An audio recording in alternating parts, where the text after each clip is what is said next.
KFI, Mo Kelly, we're live everywhere on the iHeartRadio app. 'Twas the Friday before Christmas, and all through the house, we're going to play the game one more time, and it's going to be cool. It's going to be really cool. Everything must go for Name That Movie Cult Classic. We have T-shirts, we have mugs, we have keychains, and we're getting rid of all of them. We're giving them away to you tonight. It's nothing but fun tonight. Even Scrooge, Bah Humbug, Mark Ronner is going to have some fun with us tonight. How dare you? Much against his better judgment, he's going to have some fun with us. How you doing tonight, Mark? Oh, as the world knows, I hate fun. How are you, Mo? I hate fun as much as you do. I'm doing great. And I was looking at the weather today. That's part of the reason I was getting ready to come to you. Uh-huh. And I see the 10-day forecast. Uh-huh. And let me just say this. Yes.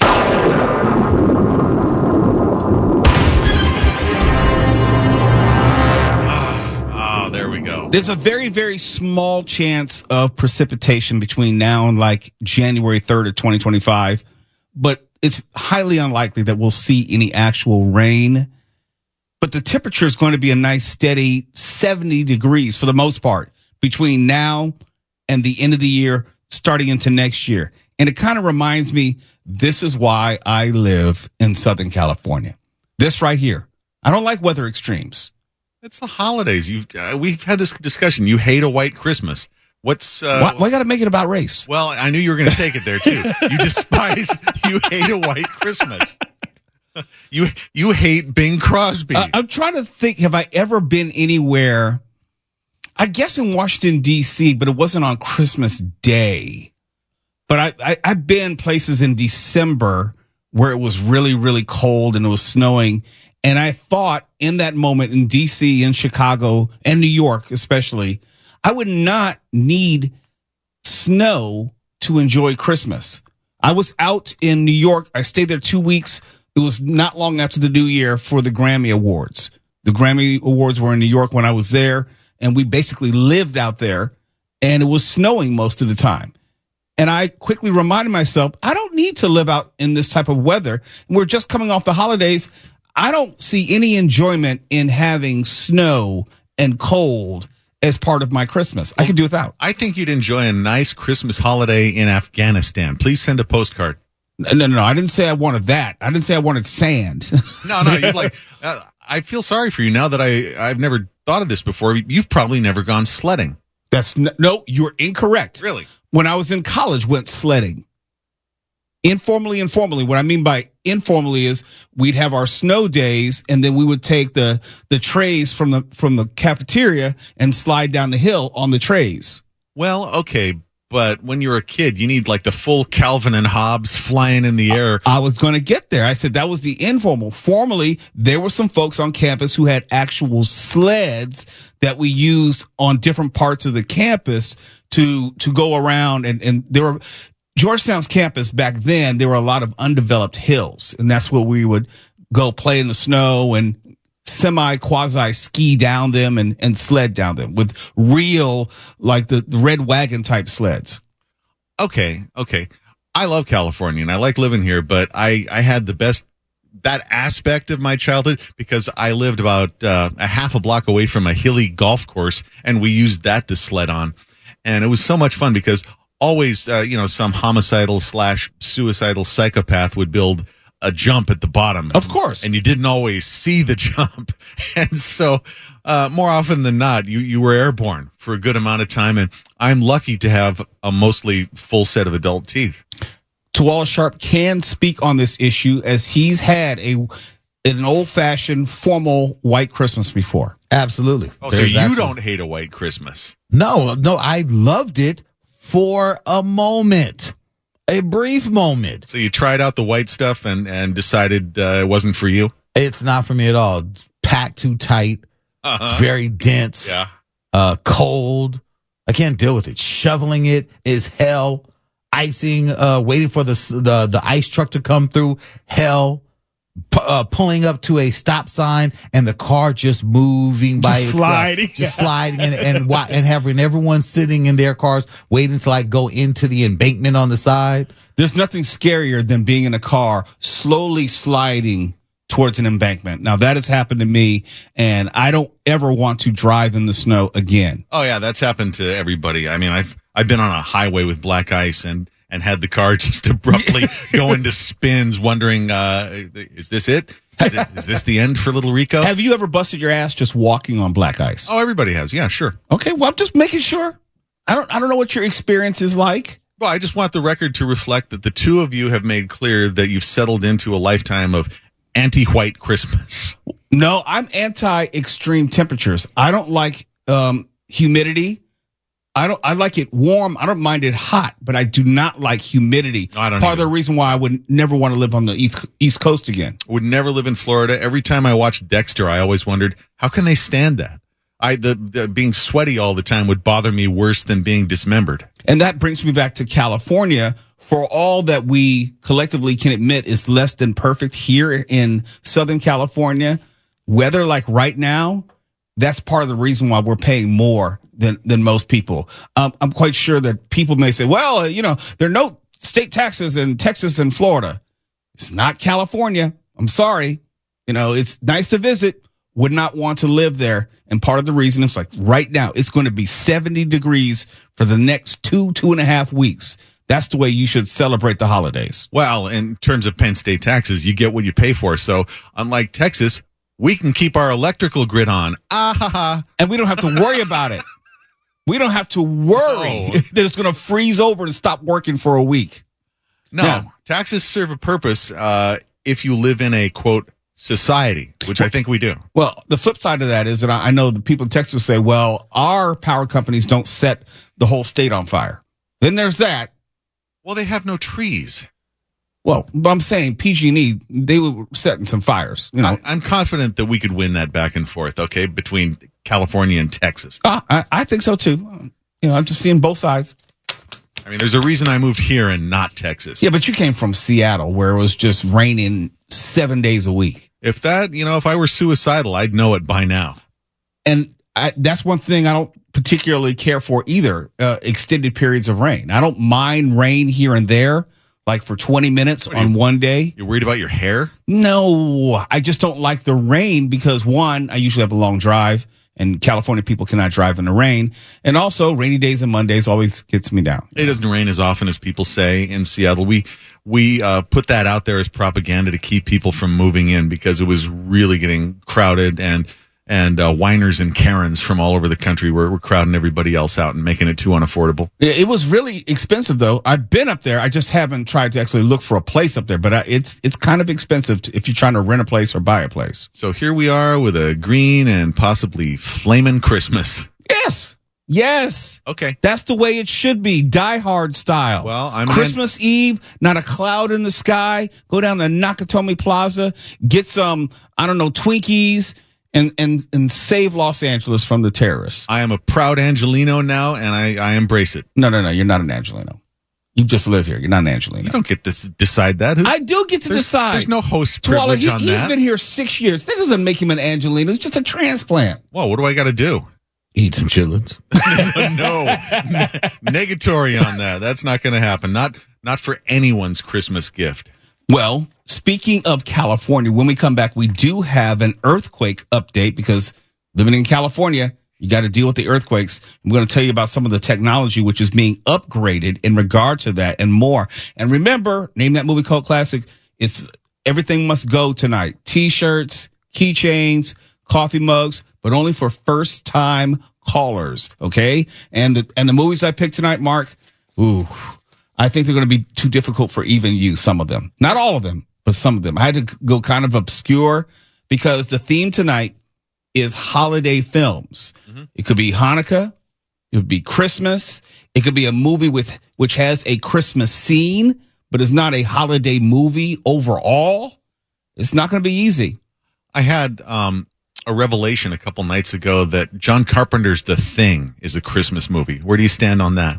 I don't remember when it was set in a calendar sense. Well, but it's in the snow. Yeah, but I don't associate snow with Christmas or holidays. So. All right, back to this. But I'm saying there's a lot of people that have that, though, Mark. There's that theory's out there now that it is actually a Christmas. And I think it's because they said when it's taking place. It's not just that it's in the snow, but but unbeknownst to you, the viewer, it is taking place around Christmas. I have to go back and watch it again and see if there are any subtle clues or anything else that would indicate that it was in the month of December or so. I can think of no more special way to celebrate the birth of Jesus than watching John Carpenter's The Thing. You're so blasphemous. What? I love Christmas. KFI AM 640. We're live everywhere in the iHeartRadio app. You're listening to Later with Mo Kelly on demand from KFI AM 640. Running the show tonight, running the board is producer, technical director, Robin. And Robin and I were having a conversation during the break about how she too, now why she told me off air, I don't know. She should have told us on the air, but she too is not a fan of the cold when it comes to the holidays, just paraphrasing. And I completely get it. But there's a trade-off. I understand some people may look at California from the outside in and say, hey, I don't want to deal with earthquakes. Now, we know if you live in California, if you're from California, earthquakes are not as big a deal as, let's say, tornadoes or hurricanes or just inclement weather. People will die this winter, unfortunately, due to inclement weather all over the country every single year. As far as earthquakes, almost never. And I mean almost never does someone die in an earthquake, but they're still very serious and not to be played with. You might know of California's the MyShake app. You can get it on your phone.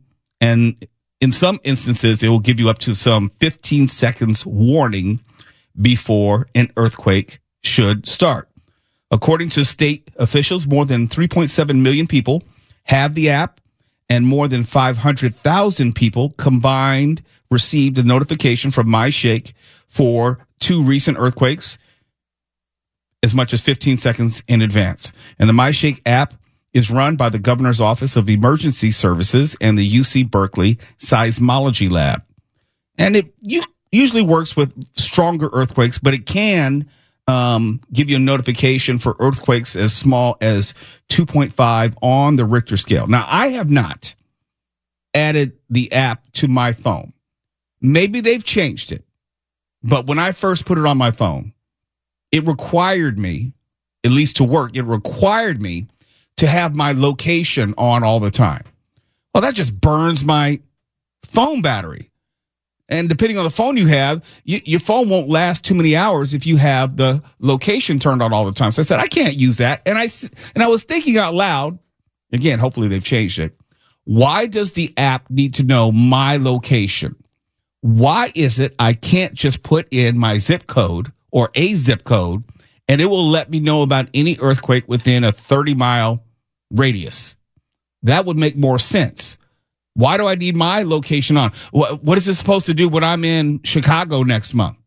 What is this supposed to do if I'm in, I don't know, if I'm out of the country? I need to have my location setting on? That didn't make sense to me. So I'm going to try it out again. I'm going to at least look and see if it still requires me to turn on my location setting. The only time I like to turn on my location setting is if I'm in my car and I need to use it with my Android Auto. I love Android Auto. I love all those, look, with my newer car, all the new bells and whistles that I'm still discovering in my car.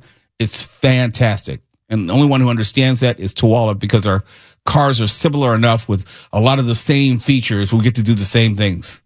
I like that your car sounds like the Batmobile when it's taking off. Well, it's a hybrid, so yeah. It doesn't make any sound when it's below a certain. Well, if the actual engine drops below 2,500 RPMs, then the electric portion takes over, and whenever I'm backing up or just pulling out, you just have the electric motor. Yeah, just that whistle, that. Yeah, I'm like, yeah, sounds futuristic. My MyShake app isn't burning up my battery. I'm looking right now, and I have the MyShake app installed, and I have it, location on.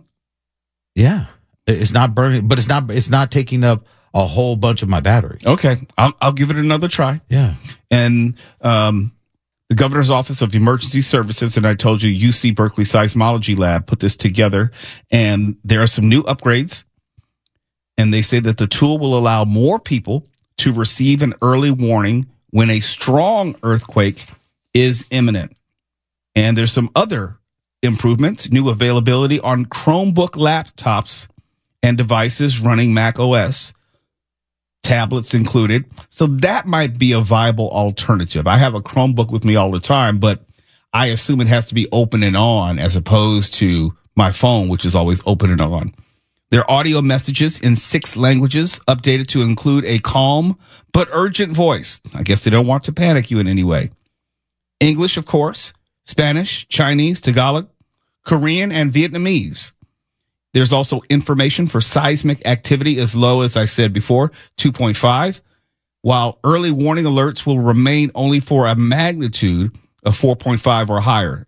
You'll get a notification, hey, there was an earthquake, it was only 2.7. But you won't get advance warning. If it's 4.5 or higher, then you would get a warning. There's also the ability to pinpoint precise seismic activity and identify neighborhoods, places, addresses, and zip codes. See, that's my thing. All I need to know is where the earthquake is, not where I am. I know where I am. I don't need to, it doesn't make sense to me. It's like, why do you need to know where I am unless they're using my phone and my location to detect the earthquake? Am I somehow helping out with the detection? But also to let you know. There we go. Yeah, turn on the mic. Yes, sir. But also to let you know, or to be able to give you an adequate amount of time to get out of the way. Like if you're further away, your alert may not come in as quick as someone who is closer to the epicenter. Your location helps the alert system to determine how important it is that you get it versus me. If I'm right here in Burbank and this is where the quake is, I need to know immediately versus you who may be in San Diego. And it's like, oh man, I think there's a rumble going on. You see what that? I think that makes some sense. Yeah. Okay. All right. Proximity is like a proximity warning alert. Okay. Yeah. Fair enough. There's a new landscape orientation on compatible devices. Yes, because I hate portrait. Gotta give me the option of landscape. And there's easier identification of app functionality issues. Can't tell you exactly what that means, but on your recommendation, Tuala, I will try the MyShake app again and see if it adds anything. Now, there also is the emergency alert system where I did get, one of those obtrusive alerts for when you have like a silver alert or something like that. I did for one of the earthquakes, I want to say maybe 2 months ago, got one of those emergency alerts, and it happened simultaneous to the beginning of the earthquake as far as when I felt it. So as the technology gets better and better, more and more of us will be getting these earthquake alerts in a way which hopefully would be helpful. 15 seconds may not seem like a lot, but if anything, it gets you aware of what's getting ready to happen. 15 seconds can be life-saving when you think about, okay, let me at least get away from this dangerous object. Let me at least move away from this object, which might fall. Let me get somewhere, or at least find out where my children are in those 15 seconds. That could be the difference, believe it or not.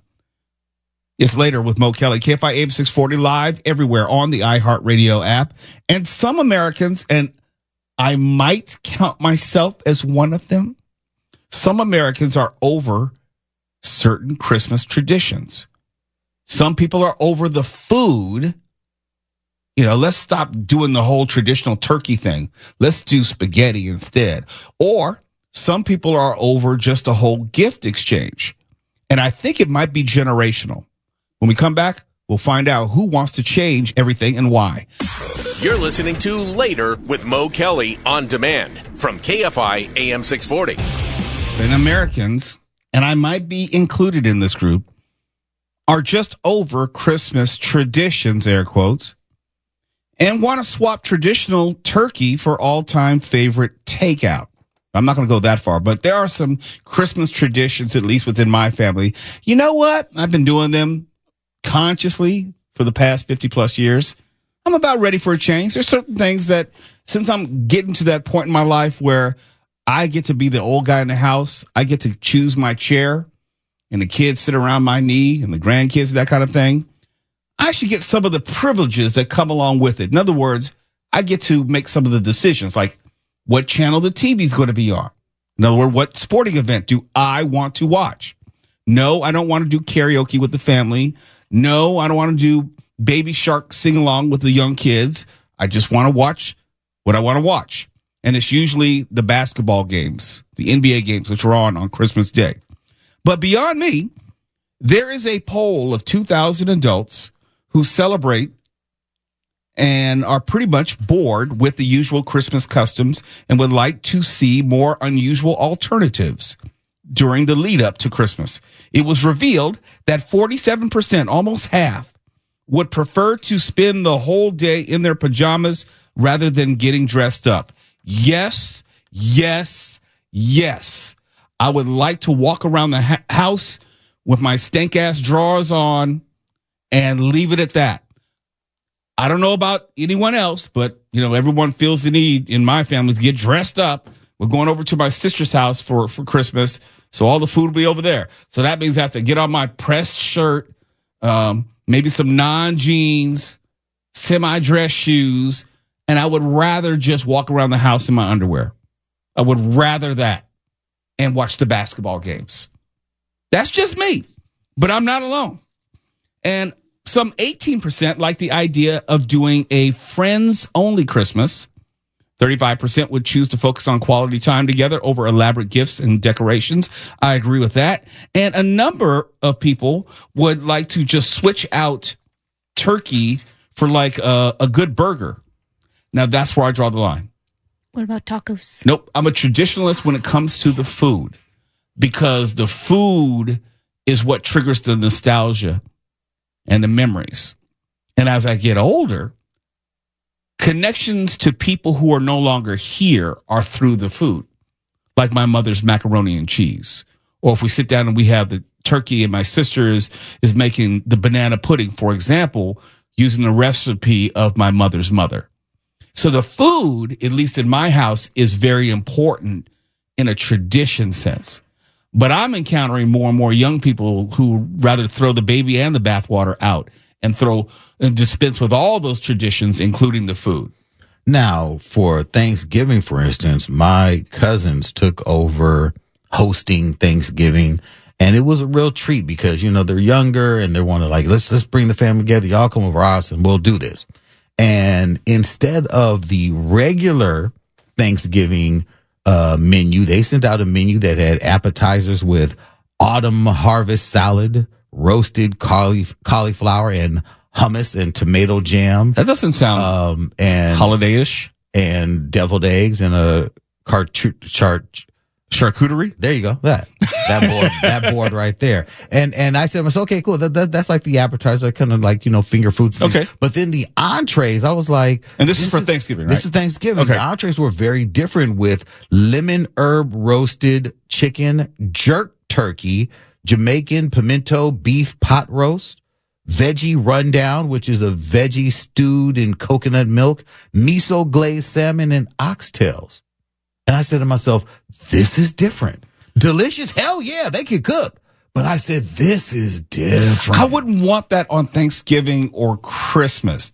Again, I'm a traditionalist when it comes to food on the holidays, family traditions. And I wouldn't expect if I went to someone else's house for a holiday celebration that they would adhere to my family traditions.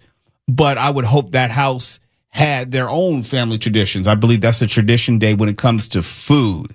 Now, I'm not the one who, okay, you wouldn't know this. Our family, we exchange gifts after Christmas dinner on Christmas Day. That to me is exhausting. It's just freaking exhausting because after I eat, emotionally, I'm done.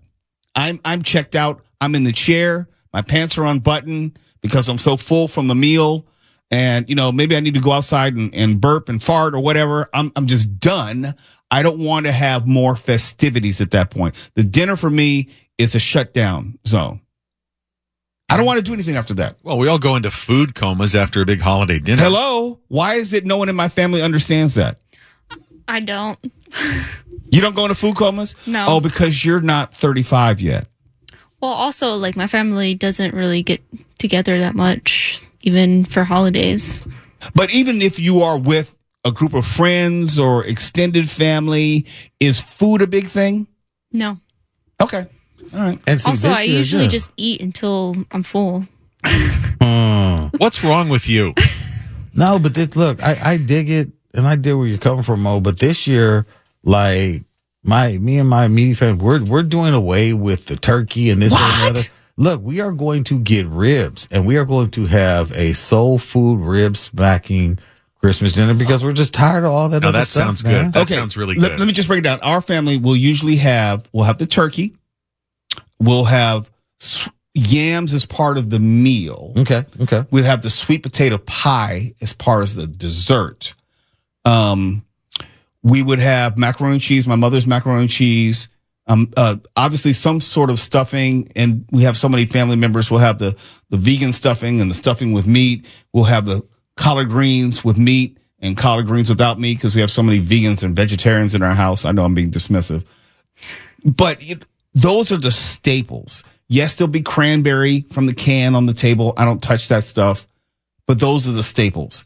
I need to see those when I walk in the house. If not, we're going to have a misunderstanding. A misunderstanding? Yes. At Now the you can Christmas add to table? it. You can also have ribs. You can also have this. You can also have that. But I need the basic food groups of Christmas on the table, and then everything else is negotiable. The Christmas food groups. Yeah, well, the cranberry in the can is one of those groups. It's unacceptable not to have that. It's always agree. there. I've never Kick the touched it in my table. life. If I went someplace and they didn't have that, I'd just kick the table right over. I have a cousin who his job is to just bring the cranberry in a can. To this day, I don't think I've ever in my life had that cranberry. Never even tried it? There's a reason. Growing up, my mother made me eat beets, and I hated beets. Okay, they're Visually. the same color, but Well, I'm saying here to they're- tell you that they taste slightly different. but the subconscious association is they are the same. Oh, because when you pull out the can and slice it up. It looks exactly the same. You need Yes. cranberry deprogramming therapy. Yeah, I'll drink cranberry juice. I'll eat some cranberry gummies, not, edibles gummies, just regular gummies, health gummies. But I'm not eating cranberry out of the can. I'm just not. Oh, come on. The only thing that you should be confused about with the cranberry out of the can is that you really can't mix it with vodka. That's the only problem. You can. It just probably wouldn't go real well. Just pour some vodka over the top. I'm sure it works. I may have to try that. I don't see how you got so precious about food. Listen, in the town I grew up with, everybody was Italian except for me. So the family that I spent many Christmases with, they had rigatoni for their Christmas dinner, and nothing could have pleased me more. I didn't care. No, but I said that. I mean, each family has their own traditions, and if I went to that Italian family's house, I would expect them to have their own family traditions. I'm saying there is a place for those traditions. In my house, we have the family traditions as far as food that I don't want changed. And all the other stuff, yes, you can change. Right now, because of Robin, I want Christmas tacos.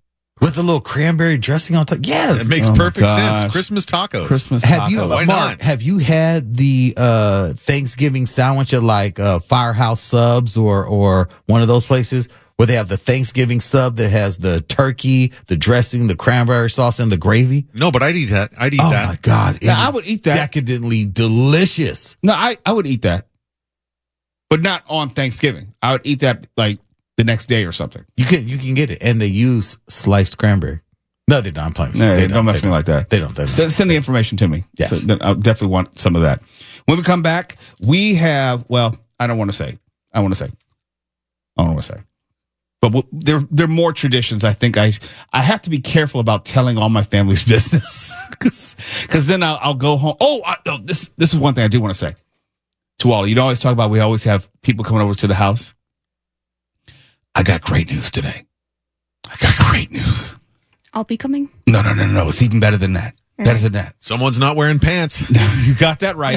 Because I got the news today that the family that was supposed to be coming out, I guess, changed their mind because it was a financial thing or something. They couldn't do it because they came out for Thanksgiving. So they couldn't make both of the drives out from Arizona. So I'm going to have my house this Christmas, and I cannot be happier. You don't understand. If I wanted anything for Christmas, that was the gift that I wanted. So I could walk around the house and scratch my ass and any other place I wanted in my drawers and not have to worry about anything or anyone. My question is, when I show up, should I be wearing the normal sweats or the dress-up sweats? Oh, sure. You can wear whatever you want. Or because a birthday suit. Well, we won't be Yeah. at my house for dinner. I told you we're going over to my sister, so if you show up to my house, I don't care what you wear. I don't like how this is shaping up. You're listening to Later with Mo Kelly on demand from KFI AM 640. Last segment, we were talking about Christmas traditions that many people, especially younger people, are moving away from food to types of celebrations, moving away from the traditional turkey and trimmings to maybe a burger, or in the case of Robin, tacos, Christmas tacos. Yeah, I'm not there yet. You're trying to mock it, but it sounds No, delicious. I'm saying I can't wrap my head around Christmas tacos. It may be perfect for someone else, just not for me. Mark, do you have any Christmas traditions as far as food? No, just alcohol. I mean, Damn. I usually work holidays. Yeah, so do I. But I'm saying still there might be some observance where there may be a plate waiting for you.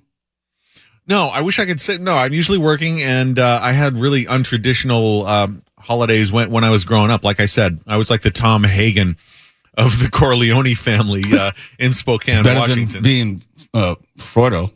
Yeah, and there was Fredo. no horse heads in the bed either. But I was always kind of the one non-Italian, non-Catholic outsider who was allowed in, and it pleased me no end. But no, I don't really have much in the way of personal ones. What about you, Twell? Are there things that you just gotta have on a Christmas day? When I was a kid, absolutely going over to my uncle's house, my aunt's house, and there were just certain dishes that had to be there. I know you are not a fan of ambrosia, but man, I used to love the ambrosia. Really? Things like that. Those dishes were fire. Mark, get him.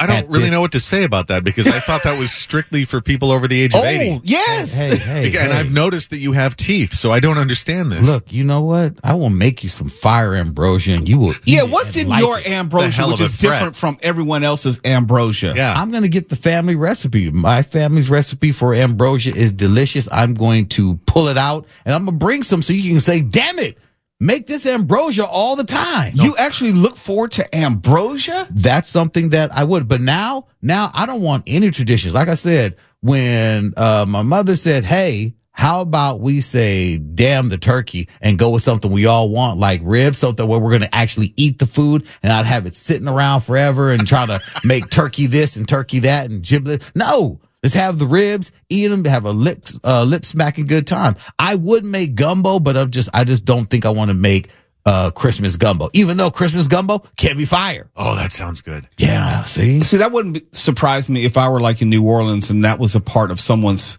family tradition. That would make perfect sense. I'm just saying for me, if it's going to be within my family gathering, it's got to have the traditional fare.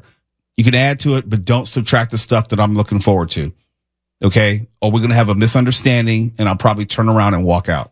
So Damn. turkey is a deal breaker for you. Turkey, Yeah, you must have turkey. Got to have turkey. Now, I don't eat ham, but for everyone else, they like to have ham. I no don't one like wants ham. any jive turkey anymore.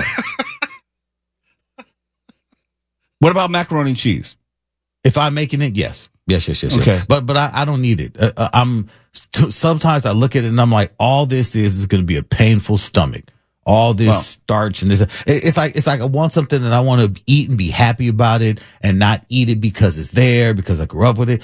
I'm past that. Robin has hit it out the park with the Christmas tacos. I'm not Do you going guys- with Robinson. Nope. Do the two of you, the three of you, not have any Jewish friends at all who have Chinese food at Christmas? What's wrong with you? I have Jewish friends, and I know there's Chinese food in my neighborhood, but I've never seen the intersection of both.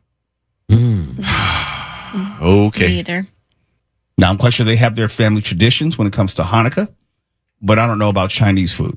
Maybe in Spokane. Yeah, I don't That's not a Spokane thing, I promise I'm not you. judging. I'm just saying I don't personally know. That's not my area of expertise. Okay. It's delicious. I just know that there will be no ambrosia at my house. That is puzzling. I think I'm going to have to make ambrosia and spaghetti.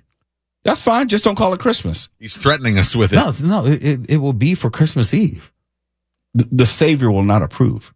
What are the key food is components blessed. in ambrosia, Tuala? What are the key components? I have to pull up It's the family fruit. recipe. Yeah, It's fruit salad. There's But there's some protoplasm that the fruit's is. floating in. Yes, the protoplasm.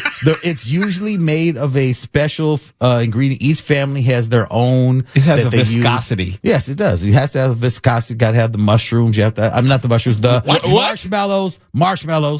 The marshmallows, candied walnuts. You have to have the fruit. You have to have a little bit of cream, heavy Is there cream. anything good in it that you're lucky we're out of time? It's delicious. It sounds It's repellent. not. KFI AM 640. We're live everywhere in the iHeartRadio app. Wish you a Merry Christmas and a Happy New Year. KFI. And KOST HD2. Los Angeles, Orange County. Live